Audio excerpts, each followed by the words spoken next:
Greetings from Tokyo, my dear friends. This is Daisuke, and I very much hope that this video finds you well and in good spirits wherever you are in the world. And I'd like to continue with the Q&A videos. And now, by my count, we are at Q&A Part 12.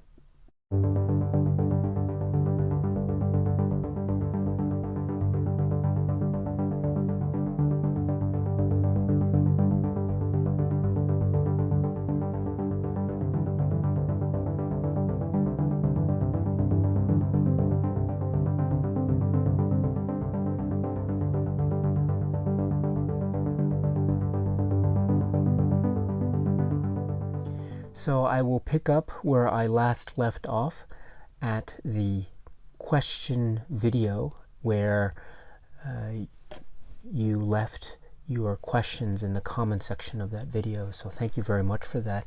And so picking up where we left off, next we have a question from Jacob Crawford. Hello, Jacob. Greetings from Belfast, Daisuke. Hope all is well.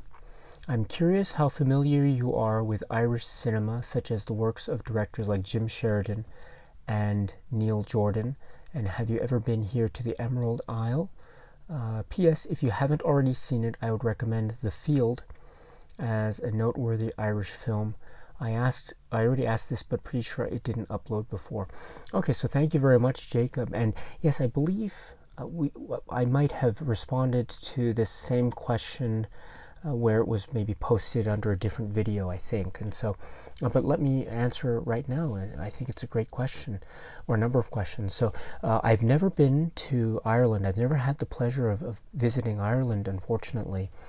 I'd love to be able to do so one day, perhaps when this world crisis thing is over and done with and behind us, and the world can get back to traveling and things of that nature. Maybe one day I might be able to take a trip there. It would be such a pleasure and honor for me to be able to visit.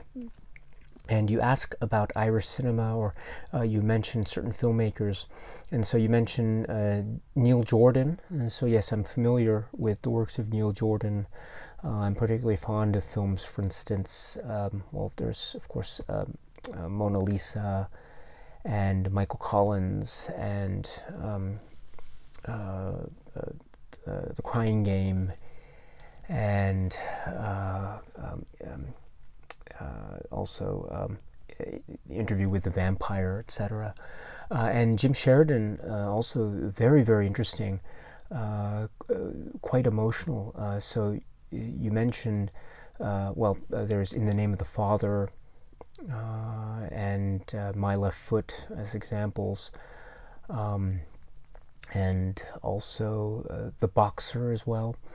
And also I think there is and then you mentioned The Field, and yes, I had the great pleasure of watching The Field when it was first released many years ago, right, with Richard Harris. And yeah, that is a very fine work, and I'm so glad you mentioned it. So anyway, Jacob, thank you so much for your comment and questions, and I hope you're well, and I look forward to our continuing conversations in the future, my friend.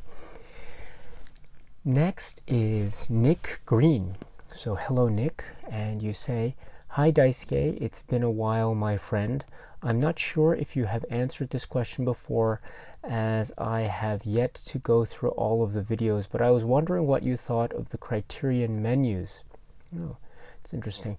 Some people tend to prefer the older DVD menus as opposed to the Blu-rays, and vice versa. Also, what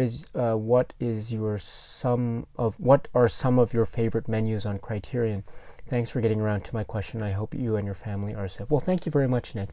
And yes, likewise, I hope you are doing well during these times. And with respect to the Criterion menus, I suppose that I could say that I like the menus. I must admit I don't necessarily have a preference either way. I'm a big fan of the newer menu style, but I'm also a big fan of the sort of older DVD style, where it was a lot of text instead of moving pictures. But I think either approach is really fine. The one that I always find, I like where it sometimes has moving images, and so just a couple titles. I mean there, of course, there are hundreds and hundreds of titles in the Criterion Collection, of course, so I can't name every single menu. But for example, the menu for 8½, the Fellini film 8½, has always gotten to me. I love the particular moments that are captured in that particular menu, with the scenes that are selected, and Marcello Mastroianni and his particular walk down the hallway and things of that nature. I really find that quite charming. And perhaps, if I could mention another menu, there is a very recent release of the film Paris is Burning, and that is a documentary, as you may know, and part of the features are there are some unused footage that's included, and I don't know the film as well as I should, but when I was watching the menus, there was also this menu style of using footage, moving footage in the background and having the menu scroll come up when you press the buttons. But based on my own eye and understanding, it seems to me that that menu screen footage that's being used is yet again some more unused footage from the film, from the documentary. So in fact, when you're watching the menus, my sense is that you're also getting more unused footage, or footage that wasn't used in the final product. And if you know the filmmaking history and background of the film, you'll know that there was so much footage shot, but the film is relatively short in terms of its running time, so not all the footage was used, of course. But my understanding is in that menu section there is actually some more footage that was unused, and so you're not just getting the supplements, but you're also getting the menu footage as well. So I think that's pretty interesting. So I found that quite fascinating. But anyway, thank you very much for your question, and I hope you're well. Oh gosh, I got lost here for a second. Let me just let's see here. Oh, okay. Whoops, I got lost here. Sorry about that. Anyway, Nick, thank you very much, and I hope you're well, my friend. Next is Sublime725. And you say, "Hi Daisuke, I was wondering if you were familiar with the works of the Safdie brothers, and if you are, what are your opinions on the films? Thank you for providing such great content." Well, thank you very much for your comment and question. That's very kind of you. And so, I admit I'm rather new to the world of the Safdie brothers cinema, and so but I was introduced to it rather recently. And so I haven't seen Uncut Gems yet. I have been recommended this by many people, and I've really been meaning to get to it, but it's just I apologize, but just my schedule of late has prevented me from doing so. But I will get to it, and so a lot of people have asked me about this ever since maybe last year or so. I want to say last year, maybe earlier this year. I forget exactly when, but yeah, but around last year perhaps. And so, or maybe a bit later. I forget exactly when, but because my mind isn't always very clear, because the release schedule between North America and Japan for films can be very different, and so I tend to lose track of time that way. But it was maybe in the past few months at least, and just around the time that people began to mention Uncut Gems and it was being talked about a lot, I started to actually try to explore a little bit of the works of the Safdie brothers. And so I haven't seen all of their works now. So I've seen Good Time, and I've seen Heaven Knows What. So those were two films. I think it was Heaven Knows What came before Good Time, right? And the Good Time was the most recent film prior to Uncut Gems, if I'm not mistaken. And so those are the films I'd seen. I haven't seen any other works by them. And while I can't say that, how should I put it? I haven't fully processed those films yet, but I found them to be quite intense and very harrowing and quite absorbing. I think I was particularly surprised by Heaven Knows What. And so I think based off of that, I'm looking forward to Uncut Gems very much. Once again, I'm very bad in terms of my recent film watches, but I was very impressed with Heaven Knows What and Good Time. So I look forward to watching the latest work from them, so Uncut Gems. So thank you very much for the great question, and I hope you're well, my friend. So Sublime725, thank you very much. Next is Raymond Rodriguez. Hello, Raymond. You say, "Hi Daisuke, I'm new to your channel and enjoy your videos and will be joining you for your live chat on Before Sunrise and probably the other two films. Also, since I work every other weekend, upset that I will miss the James Bond chat. I had asked for The Spy Who Loved Me, which was and is my favorite Bond film, but then I had said it would probably be better to do On Her Majesty's Secret Service, since it was the sole George Lazenby Bond film which came out the year I was born. But I saw your video when you said your first Bond film was A View to a Kill, and then the two Timothy Dalton Bond films. I would enjoy any Bond film you choose. I know it will be a great chat and will watch it after. Also just pre-ordered The War of the Worlds and Bruce Lee's Greatest Hits. I hope I will have videos on both of them since you had videos on their upcoming releases. I'm the big silent film fan who asked about doing videos on Chaplin or even his sound films. I appreciate and enjoy all your videos, so filled with joy and love for films. That's why your videos are the best out there. A question for you, what do you think about In the Heat of the Night, Leon the Professional, and Almost Famous? Three of my favorite films, all different but to me great. I know it would be too long to talk about all three. Okay, very good or great. If you didn't have the time to answer, would be enough for me to looking forward to chatting with you, your friend in film, Ray Rodriguez. Thank you very much, Ray, for your really passionate and wonderful comment. I really appreciate it. And you asked about the three films. So Almost Famous, yes, I think that's a great film. I haven't spoken about it here on this channel, but yeah, I think it's really wonderful. And In the Heat of the Night, yes, so In the Heat of the Night is also great it's a different kind of film, as you suggest. And the Criterion Collection did release that fairly recently on a very great Blu-ray. It's a great film, and it has a mystery element to it, of course. But I think it's of course I think more famous, perhaps, or it's well regarded now more for the way in which the relationship between the characters are depicted and what that represents in a broader context. Also, the interview on the Criterion release with Lee Grant is really sensational.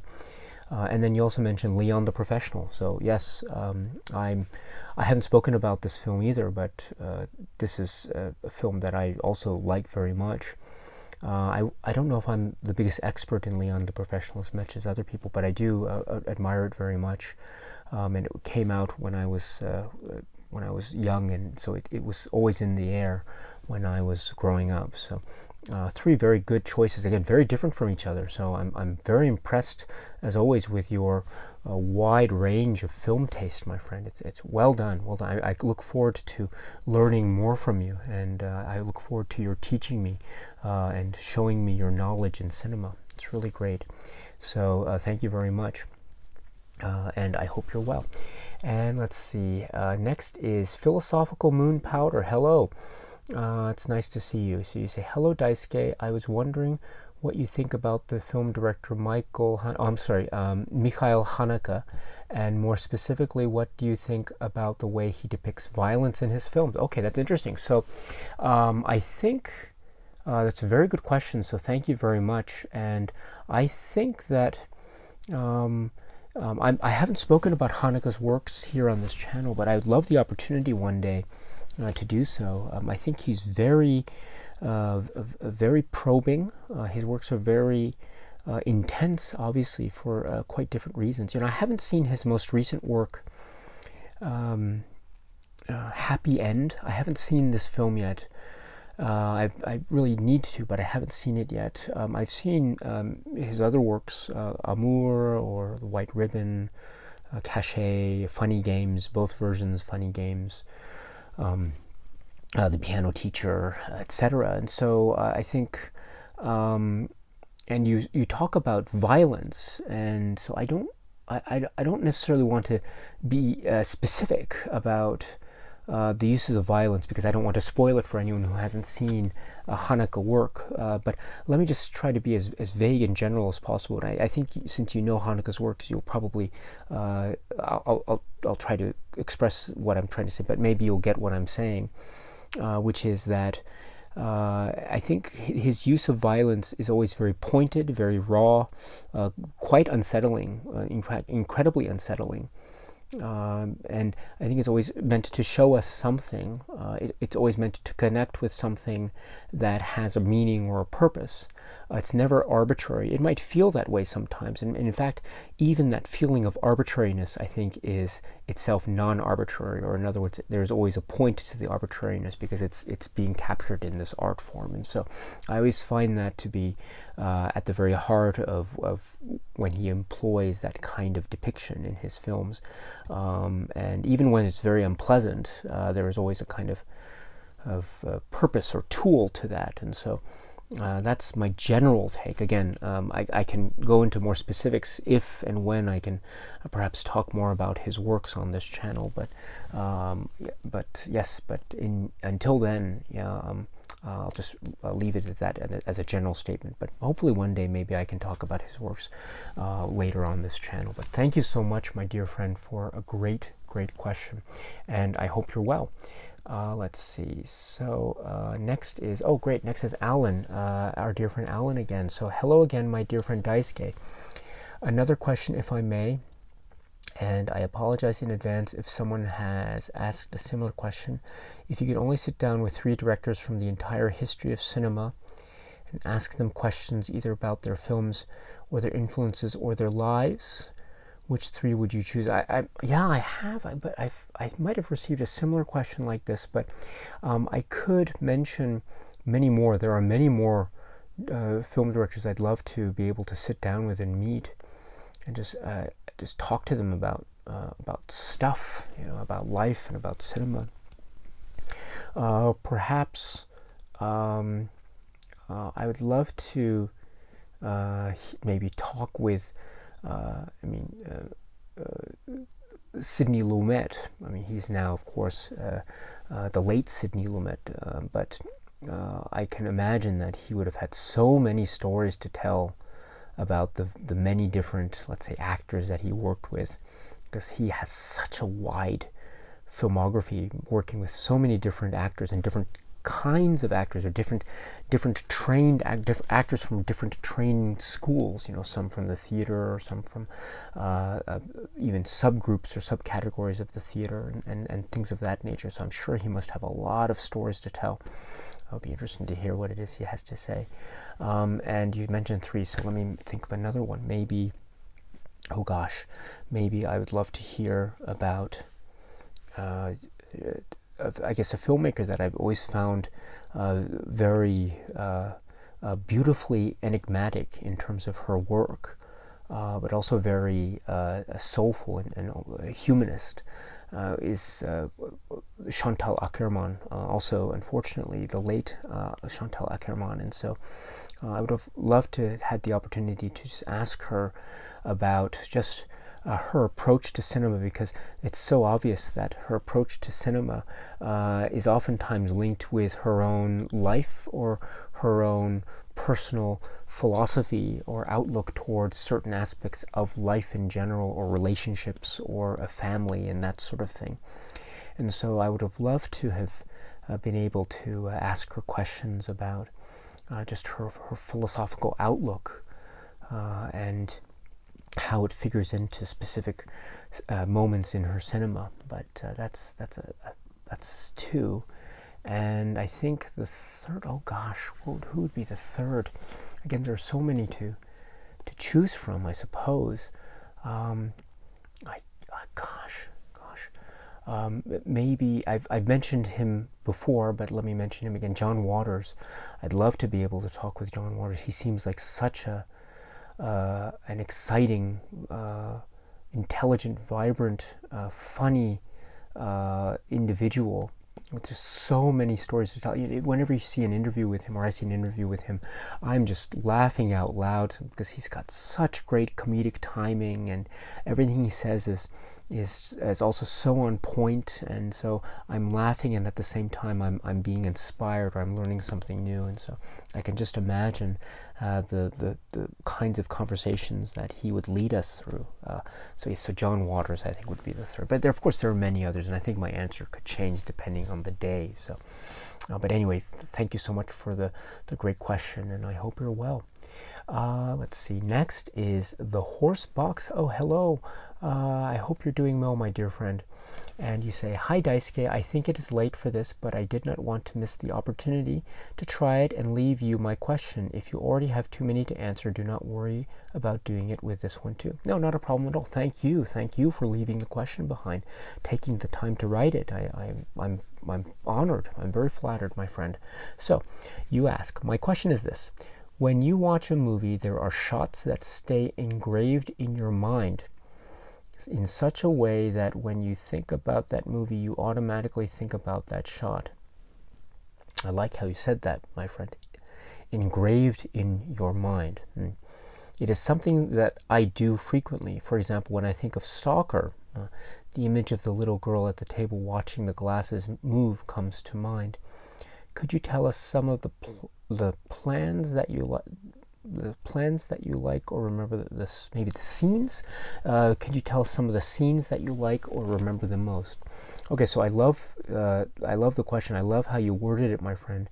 Scenes or shots that stay engraved in your mind or etched in one's mind.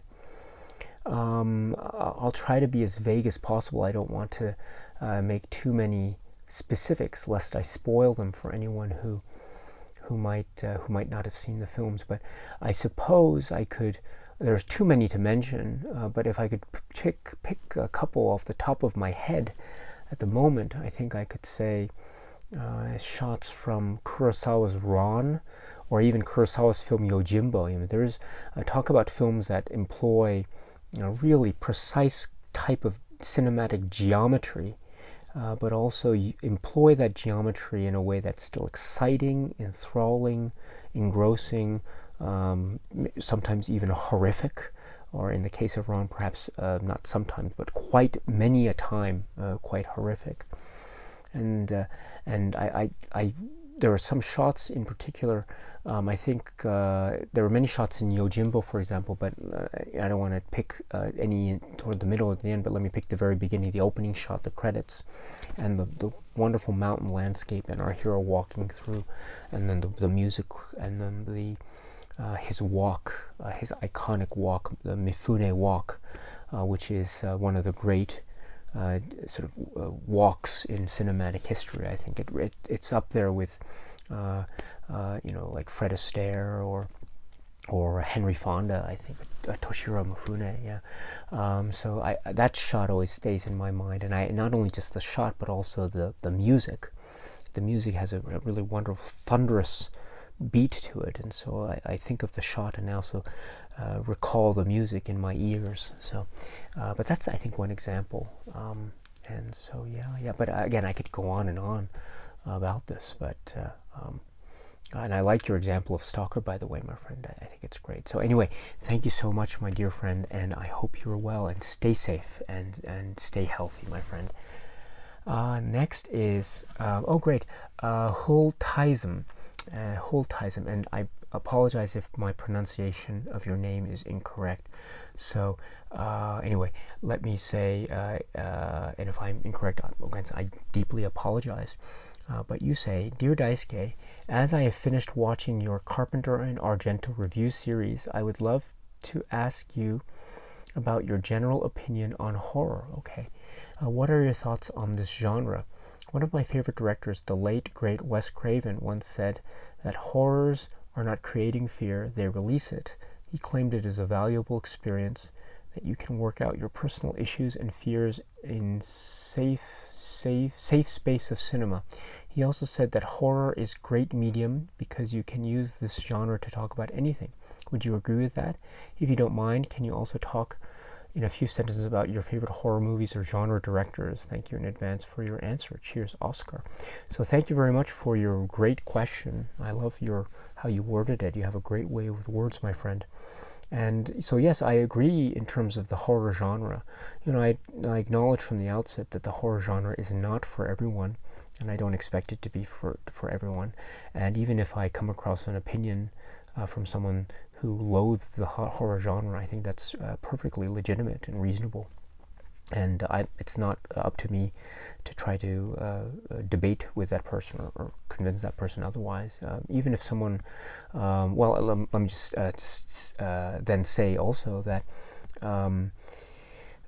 for me personally, I find that the horror genre is one that I find a lot of entertainment from, and I don't necessarily, how should I put it?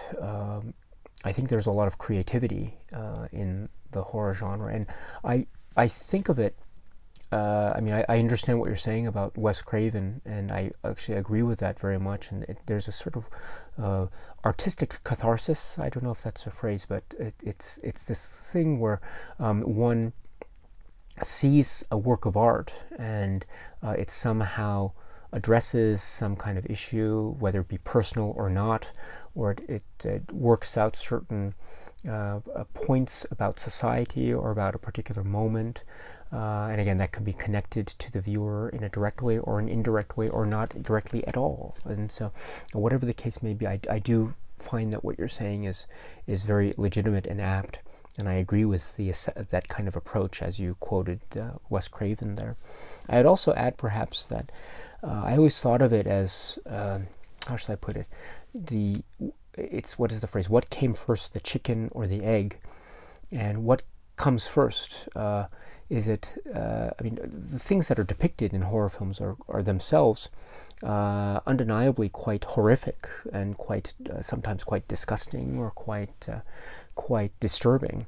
And I'm not saying that my appreciation of the genre is in any way the same as saying I like these sorts of horror things. I don't like scary things, but I like to experience watching a work that has scary moments in it, because there is a certain sense of exhilaration, and also there is a certain sense of working things out, as you suggest. And also, I don't see anything inherently. I guess it depends on the type of work and the nature of the work. But in terms of the genre itself, and as a general proposition, I don't see anything inherently wrong with the genre. Of course, there can be extreme examples of cinema, and I won't talk about specifics, but I'm just talking in general brushstrokes, which is that if what came first, the horror genre or the sort of horror things or the difficulties that human beings have created over time throughout history. And I think the idea of violence and that sort of depiction has occurred throughout history prior to the birth of cinema. And so cinema is just a continuation of that, in my opinion. I always felt, therefore, that the artistic depiction of violence itself was not inherently bad, but it was just a way of reflecting something that is inherent in society, for better or for worse. And so, there can be certain strands of that. There can be certain tangents with respect to that kind of analysis, and I think I'm being very simplistic, and so I don't claim that this kind of analysis applies to every single piece of cinema, vis-a-vis every single moment of history that might be classified as being violent or horrific. But what I am saying, generally speaking, is that I find that the horror genre and an appreciation of the horror genre, I think it's a very for me it's a very exhilarating thing, and I find much to pick up from and to have certain experiences in terms of feeling scared or feeling a kind of rush of emotion or adrenaline or that sort of thing. And I find that experience even if I'm scared along the way, or even if I wince or I'm disgusted along the way, I think it's that sort of sensory experience that I'm also into. And that combined with the fact that I don't think, as a general proposition, the genre itself is inherently flawed, then yeah, that's my general approach to the genre. But once again, I always have to acknowledge this, because I know there are many people out there with many different views and tastes in cinema, and many of whom probably find the horror genre to be abhorrent or to be incomprehensible. And so I get that, and I'm not, I don't in any way plan to persuade you or try to convince you otherwise, because I think that's a very reasonable approach to have, because that's your approach and that's your philosophy. So I have nothing inherently wrong with that. You know, and I always say this, you know, I have a great appreciation for the horror genre, but again, I wouldn't impose it on anyone. I wouldn't show my kids any of this in those films, for instance, until they were much, much older, and they expressed themselves an interest in watching these things. And you know, I don't, like, my 8-year-old daughter is watching films right now, but my sense is that she is not ever going to be into the horror genre. Based on the types of things that I think she enjoys right now. And so when she gets older, I don't anticipate her getting into the horror genre at all. And so and that doesn't bother me. I think that's perfectly within her own taste and her own viewpoints and her own opinions. And so I think that's perfectly legitimate. And that's an example of how I feel about anyone who has a similar kind of viewpoint. So, but for myself, it's what I said just now. So anyway, Oscar, thank you so much for your comment, and I hope you are well, my friend, and I look forward to our continuing conversations. And please let me know if I got your screen name pronunciation incorrect, and let me know, and I'll try to correct it next time. And let's see, next is CR. Okay, CR says, "Greetings, Daisuke. I apologize for the late question. I first want to give my warmest regards to you and your family." Oh, thank you very much. That's very kind of you. Thank you. You are my favorite YouTuber, and your content has brought me so much joy and happiness in dark times. You're truly a kind, inspiring, and wonderful person whose videos positively impact many. So for that, I just want to thank you and let you know how appreciated you are. Well, oh, wow! Thank you. Thank you very much. That's very that's very kind of you. I consider myself very fortunate, and I'm very far from being a kind person. You know, I have a very I think my character and personality is such that there is much room for improvement, and I'm trying to improve myself every day. And I don't succeed many a time, but I really appreciate these very kind words. Very, very kind of you. Wow, thank you very much. And of course, the most important thing is your own health and safety and well-being, and that of your family and friends and loved ones. So thank you for your kind words and concern, and of course likewise, I hope you are well and stay safe. And warmest regards, my friend, and thank you so much again. And then you have questions. Okay, so on to my questions, as you said. So number one, Francois Truffaut, famously said, "There are no good and bad movies, and only good and bad directors." Do you agree with the auteur theory? Why or why not? And number two, what is your opinion on Eraserhead? And do you have a personal interpretation of what the film is about? If so, I'd love to hear it. Thanks again, and stay safe. Also, thank you very much for this. So I'll answer the first question first. So do you agree with the auteur theory? Why or why not? I'm not the biggest scholar when it comes to the study of the auteur theory, but I think it. My answer is I think it depends. I really think it depends. I don't subscribe to the theory that the auteur theory applies to every single director, and even in terms of the author of a film, it's not always the case that the director is the author of the film. Depending on the circumstances of the production, one can say that the author of the film is someone other than the director, and or one can say that the author of the film is the director and someone else, or a combination of two or more people, whether that is a producer, or whether that is a writer or screenwriter, and that sort of thing. For instance, can the auteur theory apply to one particular individual with respect to, say, the films of Merchant Ivory, because it could be said that the Ismail Merchant, as the producer side, maybe had just as much artistic input as, say, James Ivory on the director's side. And that's also, one must mention the writing combination of, for instance, Ruth Prowler-Jabvala as well. So what is the extent to which the auteur theory, the author theory, can apply to sort of a team of filmmakers as well as just one? I think a similar sort of thing could be said for something like Michael Powell and Emmerich Pressburger and that sort of thing. And so my point is that, and that's the director side, but also there's this idea of producers as well.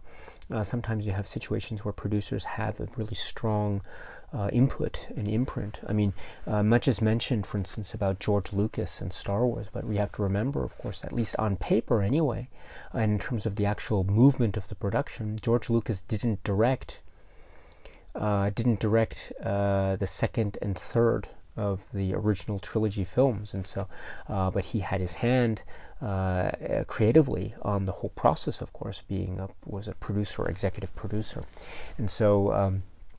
I mean, how does George Lucas's example therefore fit into the auteur theory if he's not always the director all the time? And so my point is that I think it depends, but of course I think even if you have a group of people, I think therefore the effect of the auteur tends to diminish. And when you reach a point where it's a film, it's not necessarily made by an author, but more by committee, and perhaps the auteur theory goes by the wayside, and instead we have a film by committee. And so this is all to say that it really depends.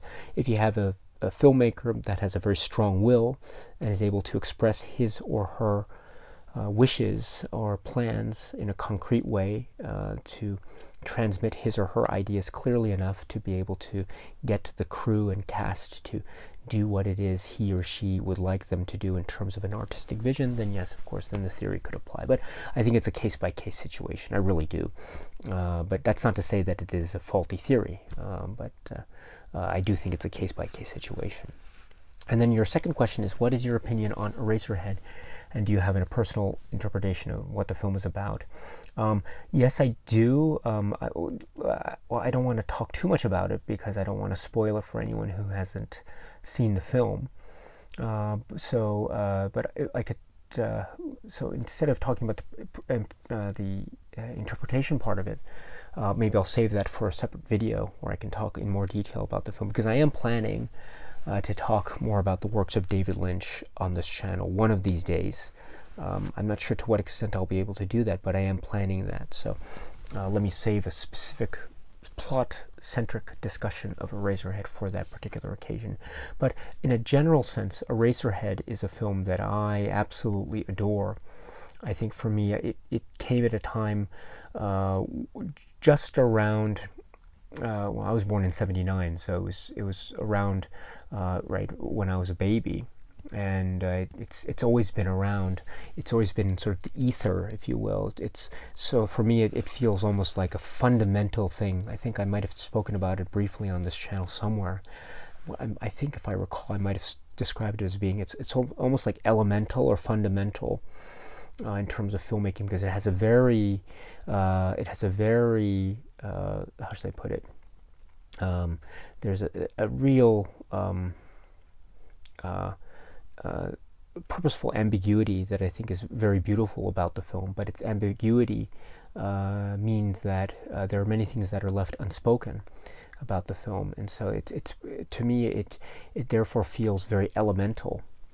it's almost like an element of nature, like fire, air, earth, or water, or something to that effect, because it does feel like it's dealing with the elements of something, and it's using the elements to create a truly unique artistic expression. And so I find the film utterly fascinating and bewildering at the same time, but that's okay, right? That's fine, right? In heaven, everything is fine. And so I think, yes, maybe one of these days I will talk about that film in more detail if I have the opportunity. But I do admire it very much. I love the film, in fact. I really do. And do I get it? Every time I see it, my view on it changes. It really does. I know that there's a kind of a generally accepted interpretation of the film, and I'll leave it at that. But I think there are many other alternative interpretations that are equally as reasonable. So yeah, maybe I'll talk to you or talk to everyone here more about it in a future video, I hope. Fingers crossed. So anyway, Sierra, thank you so much for your great questions, and once again your lovely comment and compliment. Really, I'm very, very moved, so thank you so much, and I hope you're well, my friend. Take very good care of yourself, and I'll talk to you very soon. Okay, my friends, so let's leave it there, and I'm sorry if I didn't get to your questions yet, but I will get to them as soon as possible in the next Q&A video. But in the meantime, please be happy and healthy and well, and please keep on watching a lot of great, great movies. So until we meet again, my friends, thank you and cheers.